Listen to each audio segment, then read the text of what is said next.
Carbon and compound का NCERT solution देख लेते हैं कि इसके जो क्वेश्चन दे रखे हैं क्या पता एग्जाम में आ जाए, तो एक बार देखते हैं क्या क्या है इसमें। तो CO2 का स्ट्रक्चर बनाने को बोला है इन्होंने, कहा है कि इसका इलेक्ट्रॉन डॉट स्ट्रक्चर बना दो। तो इलेक्ट्रॉन डॉट स्ट्रक्चर कैसे बनाते हैं, देखो सी लिखा और ऑक्सीजन इधर लगाया, इधर लगाया ऑक्सीजन। फिर हमने क्या कहा, कार्बन के 4 वैलेंस इलेक्ट्रॉन है तो 4 वैलेंस इलेक्ट्रॉन बना दिए। ऑक्सीजन के वैलेंस इलेक्ट्रॉन 6 होता है तो 6 बना दिए।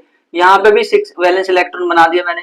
फिर अब इनको तो ऑक्टेट कंप्लीट करने से मतलब है, इनको थोड़ा ना कुछ मतलब है कि तो भाई ऑक्टेट कंप्लीट करना चाहते हैं। तो ऑक्सीजन बोलेगा मुझे अपने 2 इलेक्ट्रॉन दे दे, ये भी बोलेगा मुझे अपने 2 इलेक्ट्रॉन दे दे, कहेगा ओ भाई तू भी तो कुछ दे दे, तो ये इससे 2 इलेक्ट्रॉन दोनों से ले लेगा तो 8 हो गया। तो दिस इज अ स्ट्रक्चर, यानी कि इसके बीच में ऑक्सीजन के बीच में और कार्बन के बीच में डबल बॉन्ड एग्जिस्ट करता है। अगला इन्होंने बोला इलेक्ट्रॉन डॉट स्ट्रक्चर S8 का बनाओ। सल्फर 8 मॉलिक्यूल सल्फर के होते हैं और हिंट दे दिया रिंग के फॉर्म में अरेंज होता है। देखो ध्यान से सुनना, आपने राजा की टोपी देखी है, राजा का क्राउन देखा है, अगर आपने क्राउन देखा है, क्राउन ऑफ किंग अगर आपने देखा है तो आप बना सकते हो। स्ट्रक्चर बड़ा सिंपल सा होता है। कैसा स्ट्रक्चर होता है, इस तरह का स्ट्रक्चर होता है, ये है इस तरह से, और ये जो है स्ट्रक्चर ये सल्फर का है। यहाँ पे एक सल्फर, यहाँ पे एक, यहाँ पे एक, यहाँ पे भी होता है, यहाँ पे भी होता है, यहाँ पे भी होता है। टोटल कितना होगा गिन लो, 1 2 3 4 5 6 7 8 हो गए, है ना, तो गिन सकते हो। तो हम क्या करेंगे, सल्फर पहले तो ये समझना पड़ेगा कि सल्फर का इलेक्ट्रॉनिक कॉन्फ़िगरेशन क्या होता है। तो सल्फर जो है 16 नंबर पे आता है, 16 नंबर पे आएगा तो इलेक्ट्रॉनिक कॉन्फ़िगरेशन क्या होगा 286, है ना। इलेक्ट्रॉनिक कॉन्फ़िगरेशन लिखना हमें आता है क्योंकि उन्होंने पहले ऑलरेडी सीख रखा है। तो वो 286 होता है। वैलेंस शेल में कितने इलेक्ट्रॉन होगा 6, यानी कि ये ऑक्सीजन की तरह है ना। एक्चुअल में ये ऑक्सीजन फैमिली का ही मेंबर है। अभी ऑक्सीजन फैमिली क्या होती है तो इसके बारे में आप क्लास 11th में अच्छे से पढ़ने वाले, कुछ नहीं होता। पीरियोडिक टेबल है ना, आपके 10th में बहुत ही खराब चीज करी गई, क्या उसमें पीरियोडिक टेबल वाला जो पोर्शन है वो ही हटा दिया। खराब क्या, सही तो करा है, इतना अच्छा है कि वो चैप्टर हट गया। हाँ ठीक है, आपके लिए तो ठीक है सिलेबस के मामले में, लेकिन यार थोड़ी सी नॉलेज होती ना तो 11th क्लास में एकदम झटका नहीं लगता। अगर आप 11th में जाओगे तो देखो आपको झटका तो नहीं लगेगा, बहुत आसान होता है। तो सल्फर का स्ट्रक्चर बनाते हैं। मैंने एक सल्फर यहाँ पर रखा, एक सल्फर यहाँ रखा, एक सल्फर यहाँ रखा, एंड मुझे 8 सल्फर चाहिए ना, बस 8 सल्फर मेरे को चाहिए। फिर एक यहाँ रखूंगा, एक यहाँ रखूंगा और एक यहाँ रखूंगा। टोटल कितने हो गए गिन लो, 1 2 3 4 5 6 7 8 हो गए, ठीक है। अब इसके अराउंड इलेक्ट्रॉन, वैलेंस इलेक्ट्रॉन बना दो। 1 2 3 4 5 6 सबके अराउंड बना दो फटाफट। 1 2 3 4 5 1, फिर उसके बाद 2, फिर उसके बाद 3 4 5 6, फिर इसमें बना दो 1 2 3 4 5 6, ठीक है। इधर भी सब में बना दो इलेक्ट्रॉन जो है ना, 6 इलेक्ट्रॉन जो आउटर मोस्ट में इसके 6 इलेक्ट्रॉन है, आप सब में बना दो इसको, सब में 4 5 6, 1 2 3 4 5 6, हाँ ठीक है। फिर 1 2 3, देखना स्ट्रक्चर कैसे बनने वाला है, स्ट्रक्चर इसका किस तरह से बना हुआ वो देखना ध्यान से, दैट इज इंपॉर्टेंट। तो देखो होता ये है ना कि ये सल्फर को तो ऑक्टेट कंप्लीट करना है, तो ये क्या बोलेगा और अपने एक इलेक्ट्रॉन दे दे मेरे को।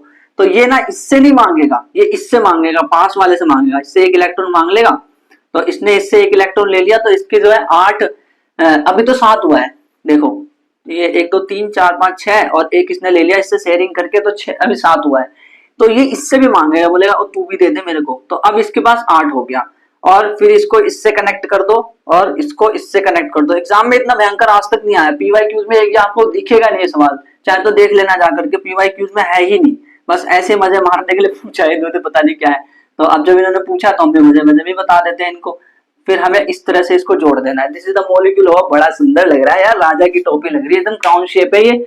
तो ये यहाँ पे दो क्वेश्चन इलेक्ट्रॉन डॉट स्ट्रक्चर के बेस में एनसीईआरटी में दे रखे थे। CO2 का स्ट्रक्चर इंपॉर्टेंट है, दैट इज इंपॉर्टेंट, वो एग्जाम में आ सकता है। बाकी जो भी मैंने आपको एपिसोड नंबर 1 में कराया उसको तो याद रखना ही है, क्योंकि वो सारे प्रीवियस ईयर क्वेश्चन से उठाए मैंने 10 साल हो गए। पेज नंबर 68 पे अगर हम आए तो इन्होंने बोला कि पेंटेन के आइसोमर्स जितने भी पॉसिबल है सारे बना दो। यार ये तो हमने लेक्चर में कर रखा ऑलरेडी, तो बना देते हैं फटाफट। पेंटेन मतलब 5 कार्बन, 3 4 5, 5 कार्बन ऐसे अरेंज होगा, या फिर इस तरह से अरेंज होगा, एक लटकता हुआ कार्बन होगा, या फिर इस तरह से अरेंज होगा। तो देखो हाइड्रोजन आप फुलफिल कर दोगे, हाइड्रोजन फुलफिल करना आता है, कैसे करते हैं। यहाँ पे आप लगा दोगे CH3, 3 वैलेंसी बची ना, यहाँ पे लगा दोगे CH2 CH2 CH2 CH3 लगा दोगे, यहाँ पे आप लगा दोगे CH3। यार ये तो वैलेंसी आप फुलफिल कर लोगे ऑलरेडी, है ना। तो इसका नाम भी लिख देना साथ में। इन्होंने पूछा कितने आइसोमर्स होते हैं, तो बता दो 3 है, दिख रहा है। ब्यूटेन में कितने होते हैं बताना, कमेंट करके जल्दी से कमेंट करो एंड बताओ ब्यूटेन में कितने आइसोमर्स होते हैं, दोनों का नाम भी लिख देना, देखते कितनों को याद है। क्योंकि ब्यूटेन का पूछ लिया तो पेंटेन का वैसे ज्यादा चांसेस है, क्योंकि पेंटेन जो है ना वो थोड़ा हाई लेवल पे, ज्यादा हाई लेवल ये हाई लेवल है। इसमें क्या है, ये इसको हम कहते हैं एन पेंटेन, और इसको हम कहते हैं आइसोपेंटेन, जब एक नीचे से लटक रहा होता है आइसो, और ये जब गोल गोल होता है तो इसे हम कहते हैं नियोपेंटेन। अब इन्होंने पूछा क्वेश्चन नंबर 2 में दो प्रॉपर्टीज बताओ जिसकी वजह से कार्बन के ह्यूज कंपाउंड्स पॉसिबल है। तो सिंपल सी बात है यार, दो ही तो प्रॉपर्टी है, टेट्रावैलेंसी और कैटिनेशन। कैटिनेशन क्या होता है, लंबी चेन बना सकता है। टेट्रावैलेंसी क्या होता है, चार वैलेंसी यार, चार वैलेंसी मतलब चार अलग अलग बंदों से एक सेम टाइम पे जुड़ सकता है, कितनी बड़ी बात है। बाकी के लोग नहीं जुड़ सकते, नाइट्रोजन नहीं जुड़ सकता, बाकी के लोग जो है हाइड्रोजन भी नहीं जुड़ सकता, कोई नहीं जुड़ सकता इतनी जल्दी। बट ये कार्बन जो है ना, ये बंदा पता नहीं क्या है, इसको अकेलापन फील होता है। ये देखो हाइड्रोजन के साथ तो भी अकेला दिखेगा ना, हाइड्रोजन के साथ रहता है। अब इसको लिखना कैसे आंसर, तो वो आपको मैंने पीडीएफ डिस्क्रिप्शन में दे रखी है, उसको डाउनलोड कर लेना है, देख लेना यार जल्दी से फटाफट कि यार कैसे एनसीईआरटी में सॉल्यूशन है। मैं यहाँ पे एक्सप्लेन कर रहा हूँ सारी चीजों को कि किस तरह से आपको क्वेश्चन देख करके सोचना है। क्वेश्चन नंबर 3 में बोला कि जो साइक्लोपेंटेन है ना, उसका दम है तो स्ट्रक्चर बना दो और इलेक्ट्रॉन डॉट स्ट्रक्चर बना दो और फॉर्मूला बता दो। तो साइक्लोपेंटेन क्या होता है हमें पता नहीं, क्या ये होता है साइक्लोपेंटेन, देखो carbon carbon carbon carbon carbon, है ना। इलेक्ट्रॉन डॉट स्ट्रक्चर बनाना है तो हमें एक चीज पता है क्या, कि ये ऐसे अटैच होता है। देखो पहले सोच लो कि किस तरह से इसका स्ट्रक्चर होता है, फिर उसको इलेक्ट्रॉन डॉट में कन्वर्ट कर देना अपने आप ही। इलेक्ट्रॉन डॉट में कन्वर्ट कर दोगे, पेंसिल से बनाओगे ना भाई, ऐसे थोड़ी ना बनाओगे, पेंसिल से बनाना होता है। बोर्ड एग्जाम में एकदम सुंदर सुंदर लिखना होता है, ऐसा नहीं कि फालतू में लिखो किसी तरह से और कुछ भी लिख दिया, नीले पेन से, लाल पेन से, पीले पेन से, पिंकी पिंकी पेन से, ऐसा नहीं होता। पेंसिल से बनाना होता है, स्ट्रक्चर हमेशा पेंसिल से बनाना। देखो ये स्ट्रक्चर तो अगर आपसे स्ट्रक्चर बोलते तब बनाता है ये। मैं इलेक्ट्रॉन डॉट की अगर बात करूं तो इलेक्ट्रॉन डॉट कैसे बनाते हैं, इलेक्ट्रॉन डॉट बनाने के लिए मैं ये आपको बता रहा था किस तरह से सोचे। तो इसका मतलब पक्का यहाँ पे एक एक एक बॉन्ड होगा, है ना। और इलेक्ट्रॉन डॉट देखो कैसे बनाना है, ध्यान से देख लो, ध्यान से, एग्जाम में आ गया ना तो बाद में मत बोलना कि एनसीईआरटी का क्वेश्चन नहीं आता। फिर उसके बाद ये यहाँ है ना। एंड जितने भी बॉन्ड्स मतलब पॉसिबल है सारे के सारे आप बना दो, और सारे के सारे बॉन्ड तोड़ते जाओ बनाते जाओ, तोड़ते जाओ बनाते जाओ। और यहाँ पे भी दो पॉसिबल है, यहाँ पे एक है इस तरह से, एंड यहाँ पे भी। मैं बता रहा हूँ इलेक्ट्रॉन डॉट स्ट्रक्चर, आगे बढ़ जाओ बेटा, फटाफट आगे बढ़ जाओ, मैं तो ऐसे ही, ठीक है। इसको देखो आगे, अब देखो ध्यान से देखना, इसको तो अपनी वैलेंसी फुलफिल करनी है, इसको वैलेंसी फुलफिल करनी है, इसको भी वैलेंसी फुलफिल करनी है, ये भी वैलेंसी फुलफिल करेगा, ये भी वैलेंसी। ये क्या बन रहा है भाई, तितली बनी क्या, बस पे उड़ी, ऐसा कुछ। ये बन रहा है, ये बन रहा है, एंड दिस इज ऑल्सो। तो इसको अब देखो, इनको क्या करोगे, इसको, ये कार्बन है, यहाँ पे भी स्ट्रक्चर है, ठीक है। इसको ऐसे करके बना देना, और यहाँ पे जो इसके 4 है 5 है, और फिर बाकी 7 8 ये इससे लेगा, इधर वाले से लेगा, और एक इधर वाले से लेगा। तो ऐसे करके मतलब जोड़ के इसको बना देना, ठीक है। और इसको बना सकते हो आप, इधर भी 8 इलेक्ट्रॉन लेने हैं आपको, तो 8 इलेक्ट्रॉन ले लो, ठीक है। फिर इससे भी, इसमें भी 8 इलेक्ट्रॉन्स ले लो आप, 8 इलेक्ट्रॉन्स ले लो। और इसके कार्बन के भी भाई बड़ा भयंकर स्ट्रक्चर बन गया यार, ये तो है बड़ा भयंकर स्ट्रक्चर बन गया। तो यहाँ से भी 8 ले लो मुझे खुद समझ नहीं आ रहा है क्या है स्ट्रक्चर। तो इस तरह से बनेगा इलेक्ट्रॉन। आपने जो मैं गोल बना रहा हूँ ना, वो डॉट डॉट डॉट करके बनाना पेंसिल से। ये साइक्लोपेंटेन का स्ट्रक्चर है, समझ ही नहीं आ रहा है स्ट्रक्चर है कि समोसा है, सिंपल सी बात है। तो इलेक्ट्रॉन डॉट बोले तो इसी तरह से बनाना पड़ेगा, डॉट डॉट डॉट पेंसिल करके खींच के गोला लगाना पड़ेगा, क्योंकि वो उसके वैलेंसी को ले लेता है अंदर, इसीलिए। तो this is the structure of cyclopentane. Question number 4 जो है ना, ये आने के चांस है प्रीवियस ईयर क्वेश्चन में, मैंने ऑलरेडी एक दो क्वेश्चन देखे और आगे भी आने के चांस है। इथेनॉइक एसिड का स्ट्रक्चर बनाने को बोला, सबके स्ट्रक्चर कैसे बनेंगे, ध्यान से सुनना। आप एक काम करो छोटा सा, इफ अगर आप कर सकते हो, क्या फर्स्ट में मुझे बताओ फंक्शनल ग्रुप कौन सा है, सेकंड थर्ड फोर्थ सब में बताओ फंक्शनल ग्रुप कौन सा है, इसमें कौन सा सब में बताना आपको कमेंट करके कि फंक्शनल ग्रुप कौन सा। तो अगर ध्यान से देखो, ये ओइक एसिड लगा है, कार्बोक्सिलिक एसिड है, यानी पक्का इन्होंने ना सी डबल बॉन्ड OOH लगा रखा होगा स्ट्रक्चर के अंदर। और क्योंकि इन्होंने बोला इथेनोइक, ईथ यानी 2 कार्बन है, यानी कि तो 2 कार्बन और सिंगल बॉन्ड दोनों के बीच में, ठीक है। और स्ट्रक्चर बनाना होता है तो खोल करके बनाते हैं, खोल करके मतलब इसको हाइड्रोजन अलग अलग करके, ये नहीं कि आप यहाँ पे CH3 लिख के निकल गए ना, तो बन गया स्ट्रक्चर। ब्यूटेनोन की बात करो तो ब्यूटेनोन यानी कि कीटोन, है ना। और कीटोन जो है हमेशा बीच में पाया जाता है, कीटोन इज ऑलवेज बीच में, हमेशा बीच में होता है। तो इसको मैंने बीच में रख दिया और बगल बगल में मैं कार्बन लगा दिया मैंने, ठीक है। अब देखो 4 कार्बन हो गए। अब वैलेंसी को फुलफिल करना है तो हाइड्रोजन लगा दो इसमें, और ये स्ट्रक्चर बन जाए। इसकी वैलेंसी फुलफिल है, देखो 1 2 3 4 फुलफिल है। इधर हाइड्रोजन लगा दो, इधर भी हाइड्रोजन लगा दो, एंड इधर भी हाइड्रोजन, इधर भी हाइड्रोजन, इधर भी हाइड्रोजन लगा दो, ठीक है। फिर उसके बाद अगर हम बात करें ब्रोमोपेंटेन की, तो जो ब्रोमोपेंटेन का स्ट्रक्चर है, पेंटेन बताओ पहले, पेंटेन ऐसा होता है 5 कार्बन, है ना। और उसके बाद मैंने ब्रोमीन लगा दिया उसमें, बाकी सब में आपको हाइड्रोजन लगा देना और आपका ये बन गया bromopentane. This is called as bromopentane, वो बताओ उसमें कौन सा फंक्शनल ग्रुप है, जो हेक्सेनल लिखा हुआ है उसमें कौन सा फंक्शनल ग्रुप है, हेक्सेनल, हेक्सेनल, अल यानी अल्डिहाइड है, यानी कि CHO वाला ग्रुप है। तो CHO ग्रुप कैसे होता है, लास्ट में होता है, डबल बॉन्ड O और CH, इस तरह से होता है। हेक्सेनल का मतलब 6 कार्बन होगा, दो carbon, 3 carbon, 4 carbon, 5 carbon, 6 carbon, 3 3 6 carbon होगा, ठीक है। अब देखो यहाँ पे हाइड्रोजन वैलेंसी सेटिस्फाई कर दो, ये तो आप कर ही दोगे बड़े आसानी से, है ना। तो दिस इज द स्ट्रक्चर। कुछ लोग क्या करते हैं ना कि CH3 CH2 ये सब लिख करके आ जाते हैं, ऐसा नहीं करना होता भाई, फिर वो गलत हो जाता है। तो उस स्ट्रक्चर को ना एग्जामिनर देखते ही काटा मार देता है, ये है स्ट्रक्चर। स्ट्रक्चर सोचने का मतलब ये नहीं कि CH3 CH2 वगैरह लिख दो, इस तरह से करना होता है क्वेश्चन को। और ये क्वेश्चन मैं बता रहा हूँ एग्जाम में आने के चांस बहुत ज्यादा है, इसको देख लेना एक बार बहुत अच्छे से। Question number 5 is very interesting, क्योंकि ये भी एग्जाम में आने के चांस है। स्ट्रक्चर दे दिया और कह रहे कि नाम बता दो, उसमें नाम दिया था इसमें स्ट्रक्चर बनाने के लिए, यहाँ पे स्ट्रक्चर देके कह रहे नाम बना दो, उल्टी कहानी करते। देखो ध्यान से देखना, अगर आप इसको देखो तो ब्रोमीन पहले लगा हुआ है, ब्रोमीन लगा है तो आप ब्रोमीन को पहले नाम दोगे ना ब्रोमो, है ना। देन उसके बाद आप बोलोगे कि ये मेथ एथ, 2 कार्बन तो एथ बोलोगे, आप बोलोगे एथ है ना, और सिंगल बॉन्ड है तो एन, तो इसका नाम क्या हो गया, bromo ethane, bromo ethane. And ये क्या है, ये तो जाना पहचान लग रहा है, CHO ग्रुप है ये, CHO ग्रुप यानी अल्डिहाइड। एंड अल्डिहाइड है तो ये मेथ लगेगा क्योंकि एक ही कार्बन है, और एन लगेगा क्योंकि मीथेन है, और मीथेन ई लगाने वाला था मैं, देखो लगा देता हूँ, ई लगाने वाला था मैं, और अल लगाते हैं लास्ट में, methanal, because aldehyde is here, CHO bond is here, इसीलिए। बट होता यह है कि ये वाला कट हो जाता है, तो हम इसको कहते हैं मीथेनल, क्योंकि वोवल दोनों एक साथ जब टकराते हैं, दो समझदार इंसान एक जगह पे नहीं रह सकते हैं, डायलॉग है, तो ई जो है ना वो कट हो जाता है, तो मीथेनल इज द आंसर। अब इसको देखते हैं, इसमें कितने कार्बन, 1 2 3 4 5 6 कार्बन है, 6 कार्बन यानी hex, this is hex. Single bond present है, अरे ट्रिपल बॉन्ड दिख रहा है यार, ट्रिपल बॉन्ड दिख रहा है तो आप बोलोगे आइन, दिस इज हेक्साइन। कोई फंक्शनल ग्रुप है क्या इसमें, नहीं है, तो this is the structure of hexyne. And ये ब्रोमोइथेन है, ये मीथेनल है, ये हेक्साइन है।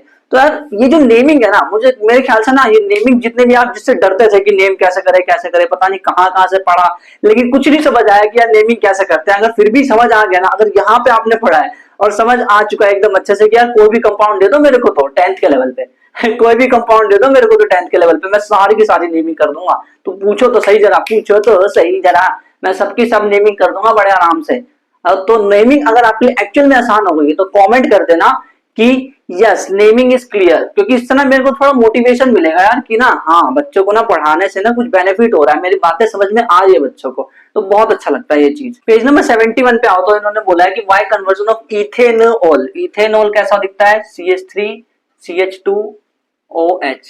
तो इथेनॉल जब मैं कन्वर्ट करता हूँ इथेनोइक एसिड यानी कि CH3 COOH में, तो इसे ऑक्सीडेशन क्यों कह रहे हो क्या यार ये का सवाल है, ऑक्सीजन ऐड हो रहा है तो ऑक्सीडेशन नहीं बोलेंगे तो क्या फॉक्सीडेशन, फॉक्सीडेशन कुछ और बोलेंगे, इसको ऑक्सीडेशन ही तो बोलेंगे, सिंपल सी बात है। तुम खुद देखो यार, ये हाइड्रोजन है, ये दोनों हाइड्रोजन को भगा देता है यहाँ से और खुद ऑक्सीजन आके अटैच हो जाता है, तो अभी तो ऑक्सीडेशन कह रहे हैं, ये कैसा सवाल था बच्चों वाला यार, ऑक्सीडेशन इज द रिएक्शन जिसमें कि ऑक्सीजन ऐड होता है, तो ऑक्सीजन ऐड होता रहा है तो ऑक्सीडेशन कह रहे हैं, तुम खुद कहते हो कि ऑक्सीजन ऐड होना इज द ऑक्सीडेशन और ऑक्सीजन। चलो ठीक है बात नहीं बढ़ाएंगे। क्वेश्चन नंबर 2 में बोला है कि ऑक्सीजन और इथाइन का मिक्सचर क्यों यूज किया जाता है वेल्डिंग करने में। जब वेल्डिंग करते हैं ना, वेल्डिंग करने आता, लोहे को दो लोहे को जोड़ना हो अगर वेल्डिंग करने, तो उसमें इथाइन और ऑक्सीजन का मिक्सचर यूज किया जाता है। हो सकता है क्वेश्चन MCQ में पूछ ले कहीं भी, और फिर आप बोलोगे क्वेश्चन आया कहां से, तो कहीं नहीं दिख रहा, अरे NCERT में अलग से क्वेश्चन में है।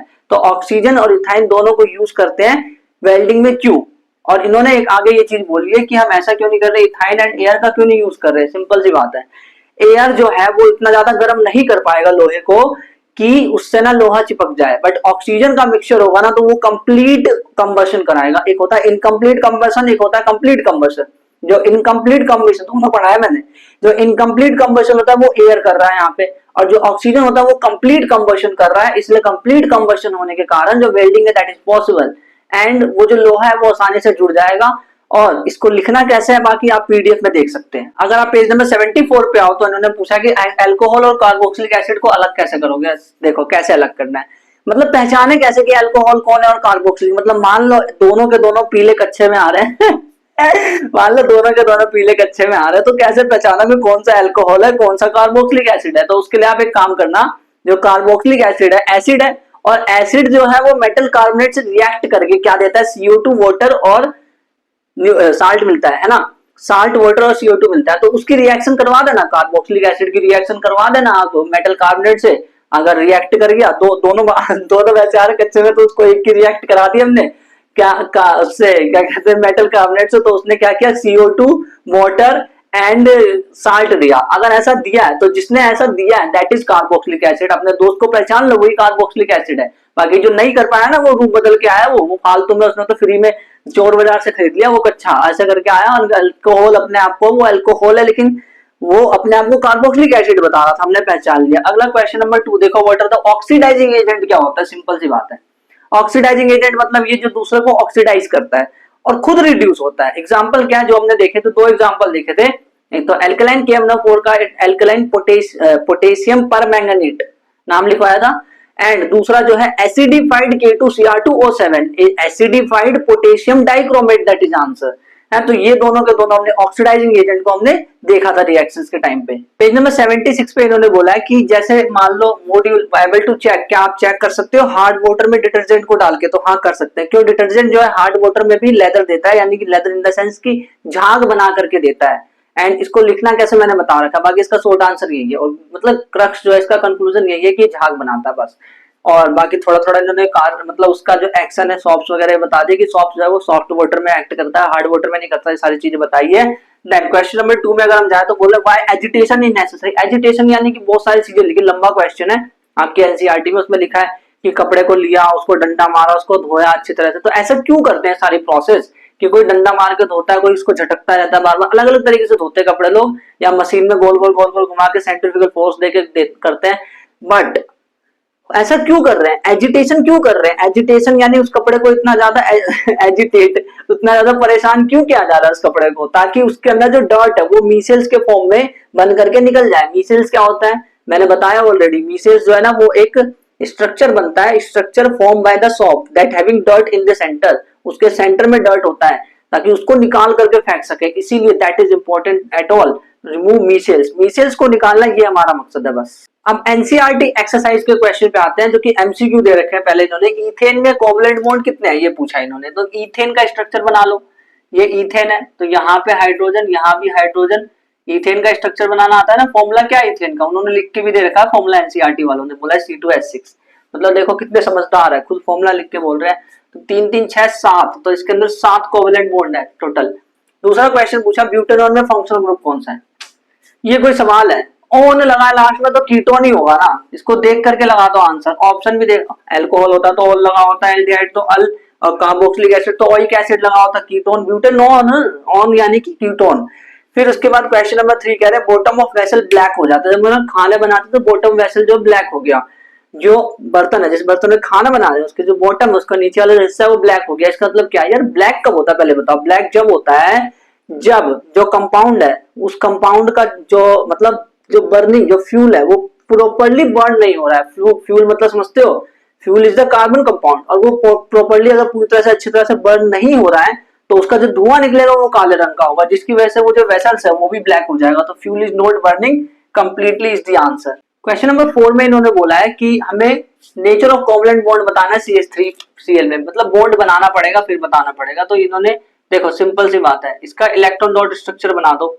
तो ये यहाँ पे Cl इससे अटैच है, इस पे क्लोरीन के पास जो है वैलेंस शेल इलेक्ट्रॉन में 7 इलेक्ट्रॉन होते हैं, क्योंकि क्लोरीन का इलेक्ट्रॉनिक कॉन्फिगरेशन क्या होता है 287 होता है, 17 नंबर पे आता है। एंड हाइड्रोजन की बात करें, कार्बन के तो 4 है, उसको कोई प्रॉब्लम नहीं है, कार्बन के पास 4 ही है। तो इसने अपना ऑक्टेट कंप्लीट किया, इसने अपना ऑक्टेट, इसने भी ऑक्टेट कंप्लीट किया, इसने भी ऑक्टेट कंप्लीट किया। देन इसके बाद ये सब से लेगा थोड़ा थोड़ा एंड ये ऑक्टेट कंप्लीट कर लेगा। तो इसके अंदर बॉन्ड कैसा बन रहा है, बॉन्ड इस तरह से बन रहा है, हाइड्रोजन हाइड्रोजन, यानी कि इसके अंदर बस अब इसको एक्सप्लेन कर दो। नेचर मतलब ये कुछ बड़ी चीज नहीं पूछ रहे हैं, ये पूछ रहे हैं कि कितने कोवलेंट बॉन्ड है, कितने इलेक्ट्रॉन शेयर हो रहे हैं। तो बोल दो हाइड्रोजन जो अपने एक इलेक्ट्रॉन शेयर कर रहा है, क्लोरीन भी अपने एक इलेक्ट्रॉन शेयर कर रहा है, सब अपने एक एक इलेक्ट्रॉन शेयर कर रहे हैं, सिंगल बॉन्ड फॉर्म हो रहा है इसके बीच में। तो ये स्ट्रक्चर है हमारा CH3Cl का। इलेक्ट्रॉन डॉट स्ट्रक्चर की बात करो तो इथेनोइक एसिड, प्रोपेनॉल, इन सब का इलेक्ट्रॉन डॉट स्ट्रक्चर बनाने को बोला है। तो इथेनोइक एसिड अगर हो तो आप क्या करोगे, 2 कार्बन होगा हमारे पास, और ओइक एसिड तो ऑक्सीजन होगा और हाइड्रोजन होगा।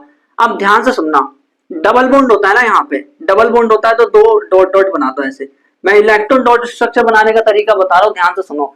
अगर तो ये मतलब अगर इसके अंदर बॉन्ड होता तो आप ऐसे करते, इस तरह से ऐसे करते, बट इस तरह से नहीं करना। आपको इलेक्ट्रॉन डॉट स्ट्रक्चर बनाना है तो यहाँ यहाँ मान लो आप इसको जोड़ रहे थे ऐसा कुछ, ठीक है, एंड आप इसको भी जोड़ रहे थे ऐसा कुछ समझ लो, फिर आप इसको भी जोड़ रहे थे एंड आप इसको भी जोड़ रहे थे, इधर हाइड्रोजन को इससे भी जोड़ रहे थे इस तरह से। तो ऐसा मान करके चलो, इस तरह से मान के चलो ऐसा।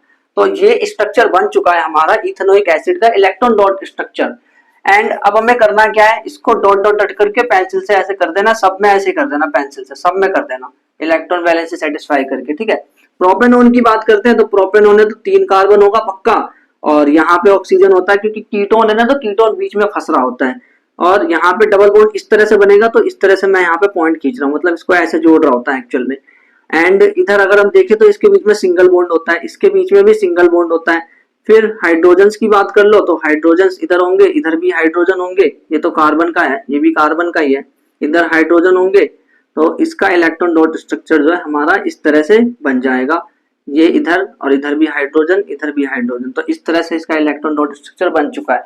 बाकी H2S की बात करो तो सल्फर है, बीच में सल्फर बना दो, सिमेट्रिकली अरेंज कर दो, H और H इधर कर दो, हाइड्रोजन के पास 1 वैलेंस इलेक्ट्रॉन में, सल्फर के पास जो है 6 वैलेंस इलेक्ट्रॉन में होता है, टोटल 6, तो इसने ये इससे बनाएगा बॉन्ड, ये इससे बनाएगा बॉन्ड, हो गया H2S का स्ट्रक्चर। फ्लोरीन की बात करो तो फ्लोरीन का इलेक्ट्रॉनिक कॉन्फिगरेशन, फ्लोरीन जो है 9 होता है एटॉमिक नंबर इसका, तो यानी कि इलेक्ट्रॉनिक कॉन्फिगरेशन का 27 होता है, और 27 होगा तो फ्लोरीन जो है 1 2 3 4 5 कितने हो गए 6 7, ठीक है। एंड इधर भी फ्लोरीन के पास 7 इलेक्ट्रॉन वैलेंस सेल में कर दो, वैलेंस सेल में कर दिए, फिर इसके बाद इसको अटैच कर दो, अब ये बन गया F2 का स्ट्रक्चर। क्वेश्चन नंबर 6 पे फोकस करो तो आप देखोगे इसमें पूछा होमोलोगस सीरीज आती है, तो बहुत बार पढ़ा रखा है होमोलोगस सीरीज, कार्बन कंपाउंड की सीरीज होती है जिसमें कि कार्बन के atom different different number of carbon different होते हैं लेकिन फंक्शनल ग्रुप सेम होता है। फॉर एग्जांपल मैं बात करूं, मान लो मैंने बोला कि मेरे पास है मीथेनॉल, मेरे पास है इथेनॉल CH3 CH2OH, तो इसके बाद और भी सीरीज आगे बना सकते हो, आप बना सकते हो methanol ethanol propanol, this is propanol. तो यहां से यहां जब हम जाएंगे तो CH2 ऐड होगा, ये भी बोल सकते हैं आप चाहो तो कि CH2 ऐड होता है, 14 U molecular mass unit add होता है। एंड इसके बाद क्वेश्चन नंबर 7 में बोला है इथेनॉल और इथेनोइक एसिड की केमिकल फिजिकल प्रॉपर्टी के बेस में डिफरेंशिएट कैसे करोगे। सर केमिकल प्रॉपर्टीज के बेस पे डिफरेंशिएट करने के लिए आप, मैंने वही कच्चे वाला एग्जांपल दिया था, इथेनोइक एसिड जो है उसको आप क्या कर सकते हो, वो मेटल कार्बोनेट से ट्रीट कर देना, तो आपको पता चल जाएगा, केमिकली आपको पता चल गया, लेकिन फिजिकली आपको पता है कि यार ये जो कार्बोक्सिलिक एसिड है ना, इथेनोइक एसिड बेसिकली, तो इथेनोइक एसिड जो वो ग्लेशियल एसिटिक एसिड में पाया जाता है, जबकि जो एल्कोहल है यानी इथेनॉल है, ये वाला जो इथेनॉल है वो रूम टेम्परेचर पर उसमें लिक्विड फॉर्म में पाया जाता है, जैसे ड्रिंक वो दारू अब समझ आ गया। क्वेश्चन नंबर 8 देखो, why micelles are form, micelles form क्यों होते हैं, पूछ रहा है मीसेल्स फॉर्मेशन की फिनोमेना बता दो। तो यार ऑलरेडी मैंने आपको जब एक्सोनोस्फोर पढ़ाया था एपिसोड नंबर 5 में, तो वहां पे जाकर के आप इसको देख सकते हैं, अदरवाइज पीडीएफ में भी आपको मिल जाएगा। फिर इसमें पूछा कि मीसेल जो है वो इथेनॉल के साथ फॉर्म होगा, तो इथेनॉल का स्ट्रक्चर ध्यान से देखो, इथेनॉल कैसा होता है CH3 CH2OH। मुझे एक बात बताओ, चलो OH चलो ये तो ठीक है, मान लो इसको मैंने हेड बना दिया, हेड कैसे बना दिया, -OH O- करके और H+ करके बना दिया, हेड तो वही बनता है ना जो आयनिक हो। बट प्रॉब्लम ये है यहाँ पे कि यार ये कार्बन की चेन लंबी थोड़ी ना है, कार्बन की चेन तो लंबी होनी चाहिए, अगर मुझे मीसेल्स बनाना है तो कार्बन की चेन लंबी होनी चाहिए, क्योंकि साबुन के अंदर ऐसा होता है कार्बन की चेन लंबी, बट इसमें कहाँ कार्बन की चेन लंबी, 2 कार्बन की चेन लेके बैठा है, तो कैसे बना लेगा, not possible at all, ethanol में पॉसिबल नहीं है, और बाकी अदर सॉल्वेंट में भी इतने अच्छे तरह से पॉसिबल नहीं है। भाई कपड़े जो है वो पानी में तो धोगे, दूध में तो धोगे नहीं, दारू में तो धोगे नहीं, है ना, पानी में क्यों धोते हो, क्योंकि कार्बन की लंबी चेन हो जाए, मतलब सॉफ्ट के अंदर, सॉफ्ट जो अपनी चेन बनाता है वो उसी के अंदर ज्यादातर दिखाता है, ठीक है। क्वेश्चन नंबर 9 देखो, why carbon is compound use as fuel, जो कार्बन के कंपाउंड ब्यूटेन मीथेन इन सबको फ्यूल के रूप में क्यों यूज करते हैं, तो सिंपल सी बात है, इसलिए यूज करते हैं ना, जो हम यूज करते हैं गैस, घरों में जो गैस यूज करते हैं उसके अंदर ब्यूटेन होता है, ब्यूटेन गैस होता है वो क्यों करते हैं, कार्बन कंपाउंड में फ्यूल का यूज क्यों करते हैं, बिकॉज पहले बात तो ये क्लीन होता है, एकदम एकदम साफ, मतलब इसमें से ज्वाला निकल रही होती है, साफ निकल रही होती है, ऐसा नहीं कि काला काला निकल रहा होता है, बस शर्त यह है कि इनकम्प्लीट कंबशन मत कर देना, कंप्लीट कंबशन करना है। एंड कैलोरिफिक वैल्यू हाई होती है, ये कैलोरिफिक वैल्यू क्या होता है, कैलोरीफिक वैल्यू क्या होता है, कैलोरीफिक वैल्यू का मतलब ये होता है कि एक ऐसी वैल्यू जिससे ज्यादा एनर्जी निकले, हाई वैल्यू कैलोरीफिक मतलब ज्यादा एनर्जी निकाल सकता है, कम अमाउंट में भी ज्यादा एनर्जी निकाल सकता है, that is high calorific value, तो कार्बन कंपाउंड में ज्यादा होती है, बाकी और सस्ते होते हैं सारी चीजें तो है ही, इसके अंदर कॉमन फिर 10वें क्वेश्चन में इसका आंसर पीडीएफ में अच्छे से देख लेना, पीडीएफ एक बार जरूर देख लेना 5-10 मिनट, क्योंकि वहां से आपको ये आइडिया मिलेगा। यहाँ से तो आप समझ रहे हो, लेकिन वहां से ये आइडिया मिलेगा एग्जाम में कैसे आंसर लिखना है। क्वेश्चन नंबर 10 में बोला कि explain the scum formation of in hard water, और हार्ड वाटर के अंदर जो स्कम फॉर्मेशन की फिनोमेना है तो वो भी आप देख सकते हो, थोड़ी देर पढ़ लेना, मतलब पीडीएफ में आपको सब समझ आ जाएगा, बिल्कुल इजी है एकदम। क्वेश्चन नंबर 11 में ये कह रहे हैं कि test soap with litmus paper, यानी साबुन को टेस्ट करो लिटमस पेपर, टेस्ट यानी चखना नहीं है उसको, ठीक है, टेस्ट करने लग जाओ। तो जो साबुन है ना वो बेसिक नेचर का होता है, याद रखो ये चीज।